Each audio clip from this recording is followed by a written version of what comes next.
help? Yeah, there are many people on the ground at this point in time.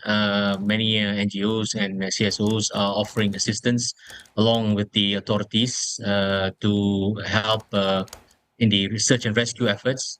As listed, we've identified 16 that have been found dead, and there are others that are still missing. So the search and rescue operations are still ongoing, and we hope for the best to find more survivors from this landslide. Well, Mr. Hakim, the landslide took place at a campsite not really far off from Genting Highlands itself, and it's really said that the accessibility to roads leading to this place is a challenge. What are other challenges that the search and rescue teams currently facing? Firstly, at the beginning, when the landslide actually took place at about 12 hours ago, about 2 a.m., people were all sleeping. So it was it happened all in the dark at night when nobody was awake. So it was a bit of a challenge at the beginning when it was still dark to identify what has happened, and how they were going to identify the areas that they're going to search and rescue those who have been affected by this landslide. So as time goes by, as we got into daylight, so there more and more assistance were available.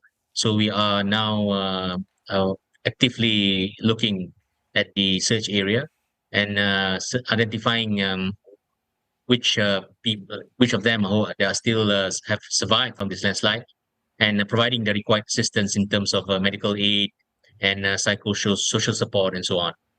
Yeah, let's just dive a little bit deeper into that social support and humanitarian assistance that's being rendered currently to those rescued and even perhaps families who are anxiously awaiting news of their loved ones. What more can we hear about those humanitarian assistance?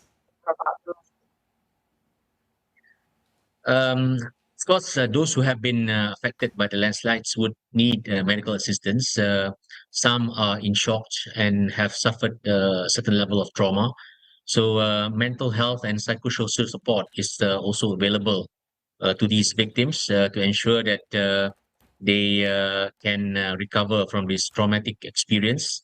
And we are also gathering information as this is happening in not so much of the rural area. So information about those who have survived and those who have been rescued from these rescue efforts are uh, readily available to the family members. So information are almost readily available, and we are actively providing these informations to the family members. Hmm. Malaysia has been experiencing year-end monsoon rains recently. Well, it's not clear if it was really raining before the landslide. Could you perhaps lay out for us other causes of landslides in general?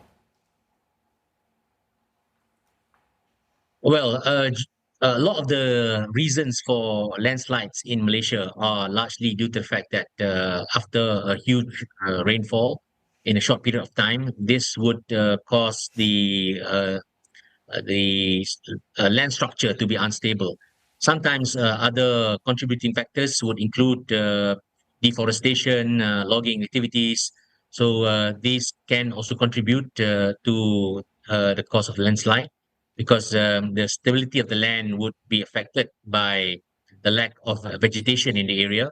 And as well as when you have developments in certain risky areas without proper authorization from the authorities or the local authorities, without the required approvals, as I think it has been identified that this campsite has not got the required permits. So this is very essential that the authorities are always on the lookout to ensure that illegal campsites are not set up without the proper approvals and permits, so that the safety of those visiting these campsites are taken care of. Yeah.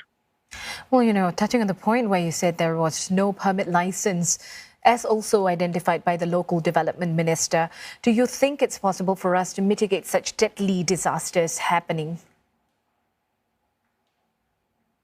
Of course, we have laws in place. It's a matter of ensuring that the enforcement activities are also put into place, and with adequate enforcement personnel and adequate enforcement activities, of course, these kind of catastrophes could be avoided, and we could avoid illegal campsites being set up, and would reduce or minimize the risk of people affected by unnecessary catastrophes. Thank you very much for those information, Mr. Hakim. That was Mr. Hakim bin Hamzah, Secretary General, Malaysian Red Crescent Society.